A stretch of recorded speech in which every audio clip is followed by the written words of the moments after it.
You're listening to Real Estate for Real People, hosted by the Stone Sisters. The Stone Sisters have built an award-winning realty business, and they're here to share some of their knowledge with you. A new episode drops every Thursday. If you enjoy the show, please share it with a friend and leave a review wherever you listen to your podcasts. And visit www.stonesisters.com for more information just like this.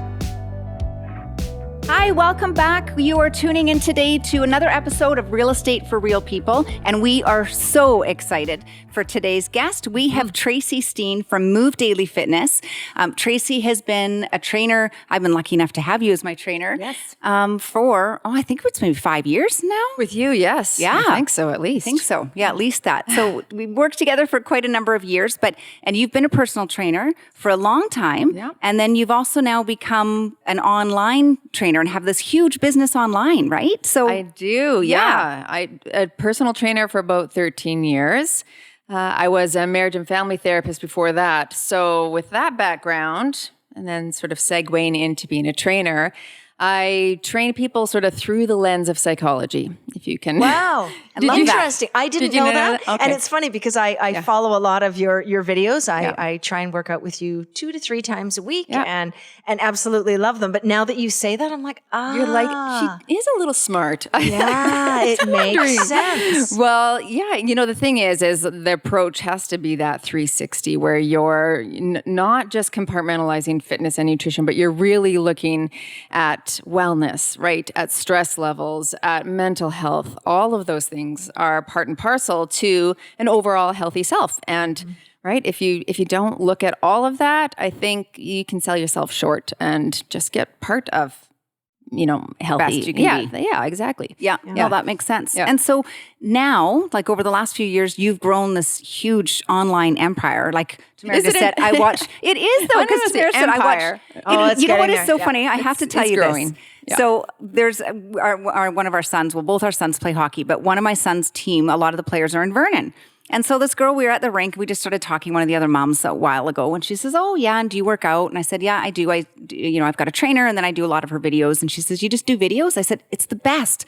I said, "Yeah, it's amazing." Anyway, a few months fast forward, and she's like, "So I started doing videos online." She's like, "I found this great girl, and I found out that she's in Kelowna. I can't believe it." And I said, "Tracy?" She's like, "Yes." I said, "That's my trainer." I love it. I know. And she just loves you. So she's now shared it with all of her friends in Vernon and all of the moms there. So great. Probably taking a bite out of some of the local gyms business. I know for me, I worked out at one gym, and then when COVID hit, they closed down. They then reopened, but I didn't go back there. I had tried somewhere else and found you. And that's what I'm doing. And for some reason, somehow you've been able to tap into my brain where I'm motivated to go do a workout from home. Yeah. And I've got a few girlfriends who have retired their gym membership, and we're all following you. Well, that was a common theme 2 years ago, wasn't it? I mean, we all had no choice. And so it was like in the homes we go. And as luck would have it, my company, I had already started doing YouTube videos like a year or two before. Like I was kind of all in about a year or two before. So I was regular with that. So it was an easy jump into creating a membership and then funneling people into that, because a lot of people were at home, just like you ladies, all of us, and just kind of going, what do I do now? Is there some structure? Is there something for me to follow? Is there a plan to stay the course toward better health, right? So that was actually a really great timing with the pandemic for being online. It was like, oh, I'm glad that I was in that space. One of the things, I have a friend who's an entrepreneur, and he had said to me, as a trainer, you're going into people's homes and you're doing the one-on-one. And in some cases, like you train with your friends, and so sometimes it's 1 to 3. But he said, what you want to do is try to be 1 to thousands. Yes. And how can you do that, right? Scale it up. So how do you scale? So I, racked my brain. I went on YouTube sort of all in and decided to be very regular at posting. And that was good. That sort of started to build continuity and momentum, right? And then I just decided to group some of the workouts that I was doing together into a calendar. And then I started selling the calendar, and then I started saying, okay, do you want a little bit more? Some coaching in wellness and nutrition perhaps. And so then we started doing a membership, and then it kind of just expanded from there. And you wrote a book. I was just going to say, you read a cookbook. We did. My sister and I decided to put together some of the recipes that were tried and true and that, helped me on my own journey to better health, and that tasted great. And so, you sort of then just begin to branch out and test and try things, right? You're like, okay, let's try our hand at this. Oh, that failed. That's too bad, but let's try our hand at this. So you have a lot of opportunity, I think, when you are in the online space to put your hat in the arena, right? And you see sort of what sticks. And it's tricky to find your niche at first.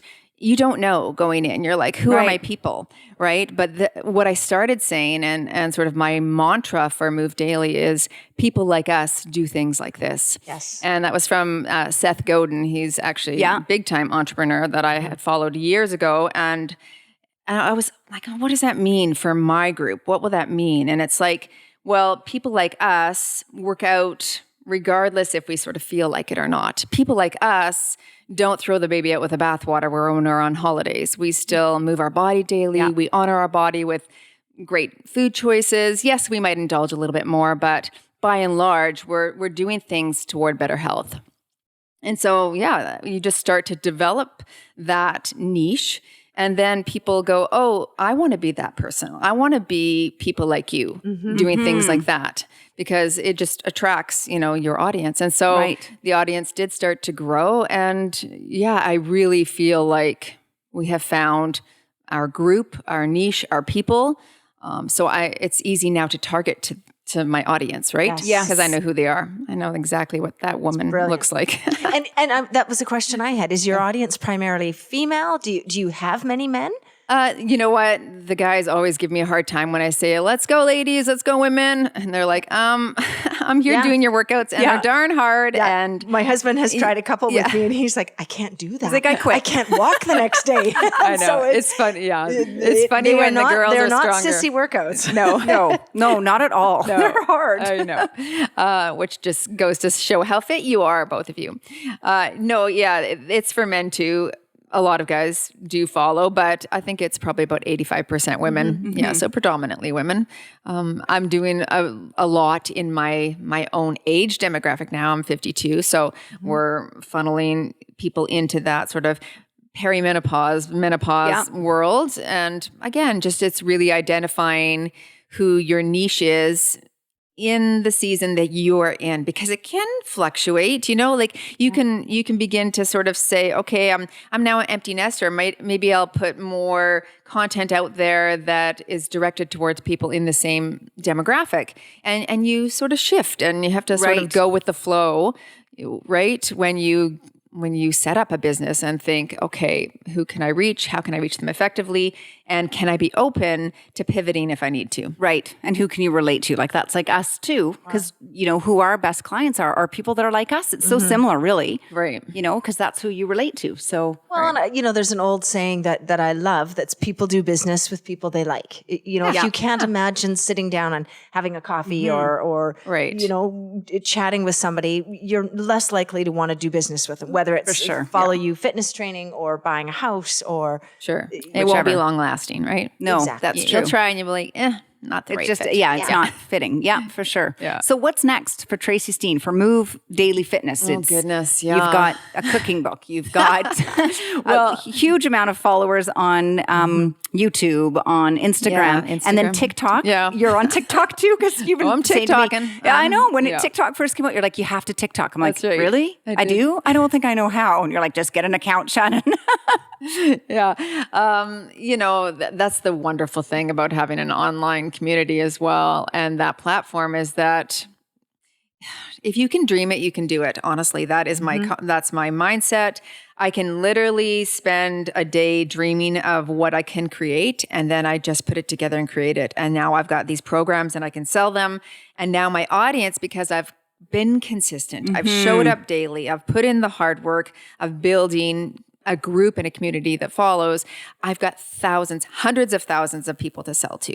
Yes. Right. And so that's like, okay, giddy up. No kidding. Let's put whatever I want together, right? Yeah. I mean, time is now the pressure cooker. Right. It's like, oh, I don't have time to do all of this, but.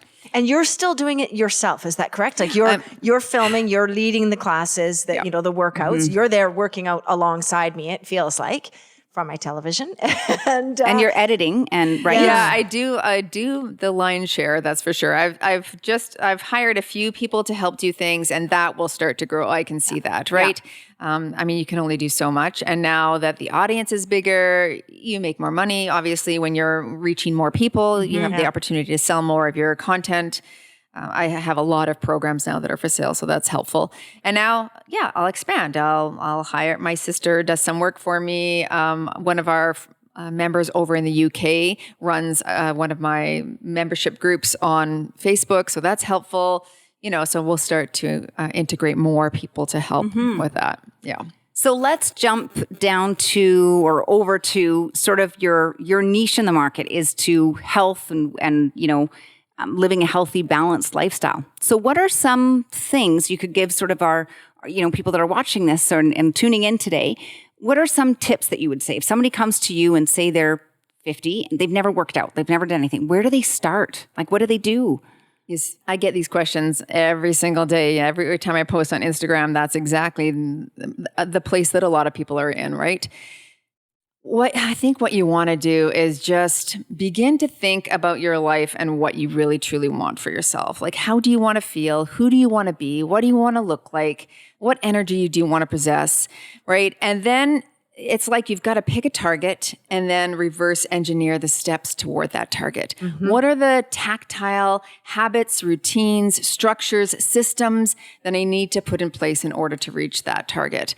And then you just reverse engineer and commit to daily actions toward that thing. It's helpful if you have a community around you who you can get support from. This is where our membership shines as well, right? A lot of people live in communities in their lives, in their households, that they're the only person that wants to be fit and have a healthy life. Yes. So it's tricky. Like, where do you get support? But there are a lot of online communities and Facebook groups and different things, even for everything, lots of free things where you can get that support. But I think it's chunking it down into manageable tasks. But I really, truly think it's a shift in the mindset where you have to say, okay, I want to change my lifestyle habit, right? A lot of people go, I just want to lose 15 pounds. Like someone just wrote me the other day and said, can you help me get better arms in 3 weeks for my daughter's wedding? I'm like, in 3 weeks? No, I can't. Yeah. But, and then I challenged her and encouraged her. I just said, what I would love for you to do, here's some workouts that you can work on right now, of course, but what I would love for you to do is think differently. Like think, how do I create a lifestyle habit that is something that's going to keep me motivated, to better health? And lots of people just set goals, weight loss goal, sculpted booty goal, a running goal. And goals are fine. I think that's great to have those. They're the dangling carrots that keep us moving forward. But ultimately, what you want to do so that you become people like us who do things like this forever and ever, you've got to set this lifestyle habit where it's an overarching concept that you are healthy, well, that you pay attention to those things, that you move daily in your fitness, wellness, and nutrition every day, all of the time, forever and ever on it. Right. So that's what I try to just encourage people to do. And if someone were to come to me, I would say, what's the end goal? Like, who do you want to be? What do you want to do? Where do you want to go in your life? Who do you want to become? What does that look like? Let's paint a picture of that woman or that man, and then reverse engineer how you're going to get there. Because if you just set a timed goal and that's all you care about, and believe me, I just have so many people who constantly say, I just want to lose these 30 pounds and then, I'll be happy with myself, or then, I'll finally. Then this will happen. I'll truly start living. And that's the wrong way to look at it. The way to look at it is, how do I move and change this whole lifestyle? And you know what this is going to mean? This is going to mean maybe a whole environment shift, right? Yeah. Because what if you live in a family where, again, no one cares about that except for you? How are you going to restructure or reshift your environment so that it supports where you're headed, right? Yeah. And again, that might mean you don't have family members necessarily. So that could mean that you're starting a walking group in your community. That could mean that you are getting an online membership or a Facebook group so that you can have that camaraderie and support, right? It might mean that you hire a trainer so that you can have that accountability. But to go it on your own and not to shift your whole environment means that you're going to do it for as long as you have motivation. And once that wanes, Seacrest out. You're going to be like, meh. Yeah, it's true. It's true. Like, so it's really about creating this. Yeah, it's about creating a life that's different and a life whole mindset. Yeah, it's a whole mindset. Yeah, which is why we always look at the wellness factor. You know, it's not just about. Like I had a lady come to me once and just say, if you just give me a diet and a fitness plan, I will totally lose this weight. I'll be good to go. And then I asked her, I'm like, so when did you start gaining weight? And then she told me the story of, about 6 months ago that she had this interaction with a coworker at work and was deeply wounded. And she started going to Dairy Queen on her way home. And then she just said, it just became a real good comfort for me. And I was just like, I just needed that. And she goes, I passed like 3 Dairy Queens on my way home from work every day. She goes, if that one was busy, I had to go to the next one. And so she just said, I just kept going and going and going. So I'm like, but all you think is that's going to help is just a diet and a workout plan. Yeah. No, we've got to. What's the cause here? That's right. Yeah. So we've got to open Pandora's box and see what's underneath. And that's where the wellness component comes in because, right? Then you can explore like what is leading me to have dysregulated emotions with food. Right. What's leading me to be, an overeater or someone who medicates with nutrition, or what's leading me to not being motivated in the morning and hitting that snooze and not getting up and taking care of my body. Why don't I want to honor my body with the choices that I make? What's going on there? So it's really about exploring, diving deeper and changing that pattern. Yes. Because it's that pattern, right? Right. And what does it say to change a pattern or something that we're used to doing? I think it takes, 3 weeks? I mean, that's a huge skill set. So for her, not going past the Dairy Queen would be a real mindset for her to go, I just can't do it. Yeah. And then in 3 weeks or however long it is to change a habit. Yeah. Well, she there's would eventually not. Even new research actually in habit formation and changing, and a new study had come out recently that spoke of when they tested 2 groups and they had them basically do after dinner walks and tried to create that as a habit, like a 15-minute walk. Once they knew a habit had been reached, the people would do it about 80% of the time. So they would walk 80% of the time, and that's when they sort of knew. But the average time frame was about 287 days. So it was closer to a year, really, or 3/4 of a year. Yeah. So it takes a while, and again, it depends on sort of what you're doing, what the habit is, or what the new system is. But it's a challenging thing to implement new strategies and new habits, which is why accountability and environment and support is really helpful in Makes the middle sense. of that. Yeah. It's funny, I'd read, and I can't remember who it is, one health book that I had read, and he just said, to start your day, have your running shoes right in front of you when you get up in the morning. So the first thing that your feet hit are those running shoes. So you can't deny that you need to go and work out. Yeah. And so it's just creating that, making it really easy is probably another thing of, moving daily is make it really easy to move daily, right? Right. You want it to be an automatic habit so that you don't have to spend energy, time, and effort thinking about implementing the habit. Right. So what do we do automatically? Well, we might get up and brush our teeth. That's an automatic response for most people, hopefully, right? And so if you want to even instill a new habit, one of the things that you can do is link it to an already existing habit. So perhaps, brushing your teeth is a habit that you have, but you want to also be more hydrated and drink more water. Yes. So brush your teeth, drink a glass of water. Brush your teeth, drink a glass of water. Ring a bell, dog will salivate, right? Yeah. So it's that Pavlov's theory where if we link things that we want to do to things that are existing, then it makes it easier. And you sort of take out that pause point. You take out the rub, right? You take out what's difficult about it. And no time to really have that conversation with yourself that's talking yourself out of it. Like for me, I know when I have to work out, I mean, I get you twice a week. We get to do a Zoom video together. So I have to wake up and be there. Otherwise, you guys are going to hold it over my head, It's right? good accountability. It's good accountability. Yeah. And so it just creates that I have no time to think because I wake up and it's like I've told you guys, I don't even really, I get up and I put my shoes on and I'm down there. Right like there. my hair may be all over the place, but it does not matter. But it's having no time to think in between. So the easier you make it, the better that you'll just do it instead of talking yourself out of it, right? Yes. And I think, so often we have habits that are dependent on context. So for an example, say you go on a holiday, do you suddenly stop eating healthy and stop exercising? Are those habits dependent on the context? What we want to move to is making habits that are good for us and things that we want to achieve context independent. So independent of whatever context you're in, you do the thing. We move daily. And again, like I say to people, it's not that I don't, take a little, treat, have a margarita, like, that I do this, but I'm not going to throw the baby out with the bathwater and stop doing the things that honor my body and make me feel good inside. Right. And so it's trying to get to that place that independent of context, you're doing these habits that are good for you. For example, again, I don't take vitamins when I'm on vacation.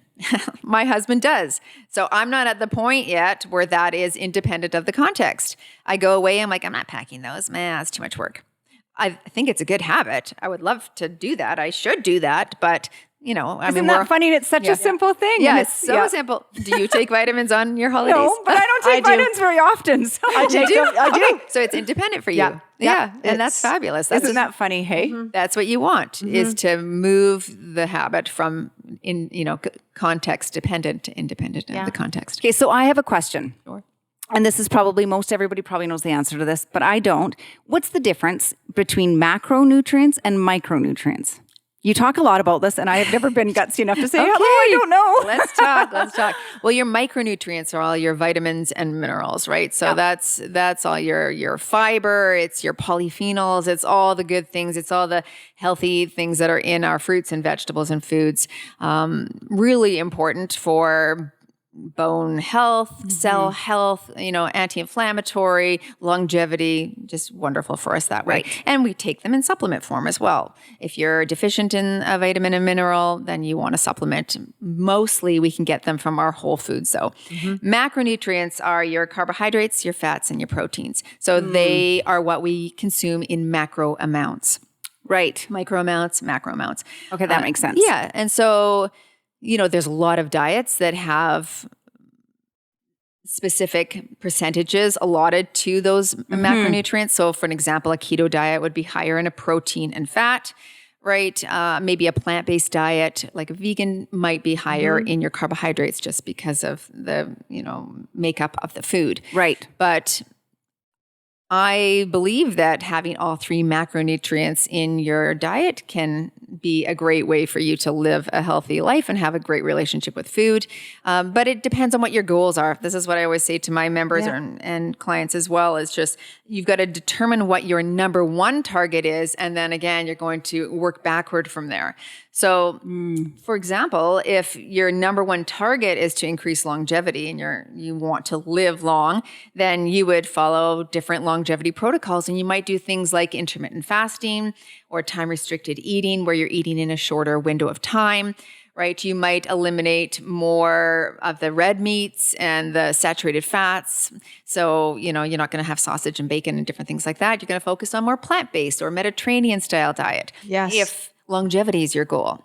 Right. But if building... Is there anyone who doesn't want longevity as a goal? Well, there might be, I suppose. You're like, I want it over now. Yeah.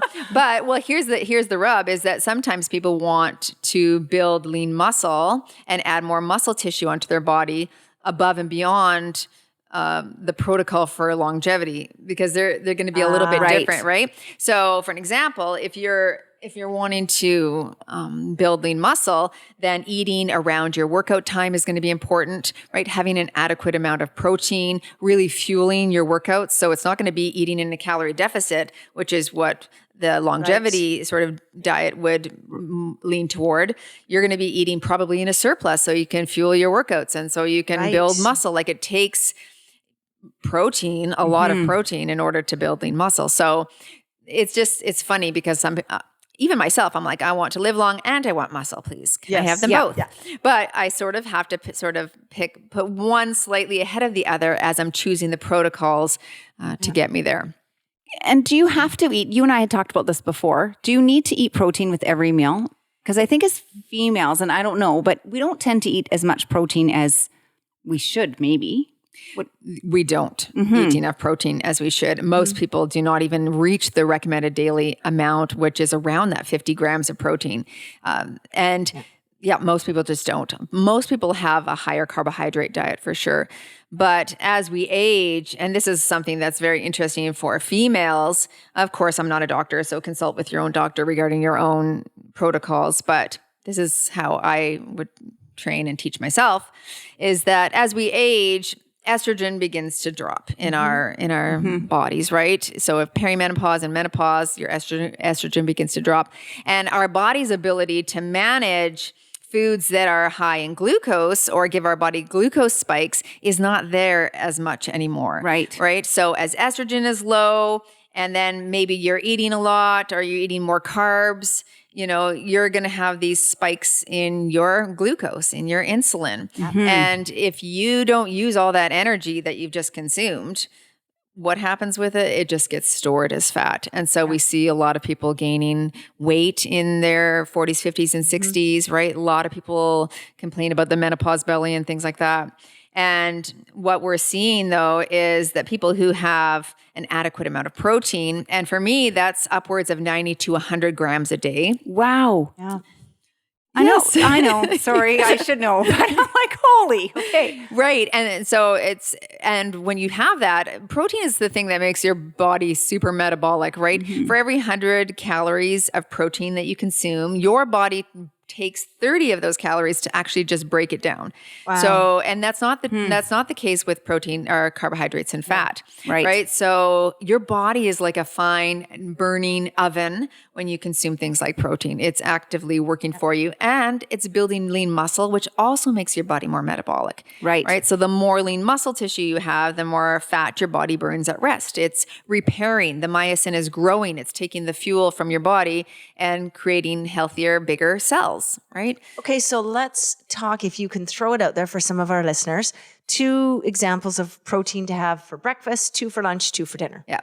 So what we're telling a lot of people nowadays is to have dinner for breakfast, because dinner often has a high protein content, right? Yeah. A lot of ladies, especially women, do start to eat like cereal and maybe just oatmeal or maybe toast for breakfast. And there's like no protein, right? So switching things around, maybe having leftovers for breakfast, or having something like eggs, of course. Omelets are great. Making little egg cups. You could have a protein smoothie bowl. I'll often make like a protein shake using whey protein. You don't necessarily have to incorporate supplements like a whey protein. We typically say the supplementation is only for people who don't get the daily recommended amount or can't get it in. Now, if you're wanting to build muscle, you've already heard me say that we have to have upwards, at least north of 75 grams of protein a day. So it's like, how do we get that in, right? So breakfast could be, yes, those 2 things, like eggs, but not just 1 egg. 1 egg is only 7 grams of protein. So you'd need 3 eggs, right? Yeah. Right. Or you'd have your protein shake, which typically if you're having a scoop of protein in it, that's usually around 28 to 30 grams. Lunch could be something like, an open-faced tuna sandwich. You could have salad with chicken. You could have stewed lentils. Those would all pack a great protein punch. Dinner, you could have something like broccoli or asparagus with a piece of salmon and some quinoa. You could have, like a turkey and cauliflower rice scramble of sorts, right? So it's always thinking, and then snacks, adding things like cottage cheese or Greek yogurt are nicely high in protein. But it is important to always pair your carbohydrates with protein and fat. So there's a lady called the Glucose Goddess, and she is big on Instagram. Your listeners can look her up. But if you're a woman like this and you're in like perimenopause or menopause, 40s, 50s, 60s, that is really important information. Like how you eat your food, the order that you eat your food in, how you pair your food is super important. Wow. Yeah. So a new not a new study, I guess this was a few years old.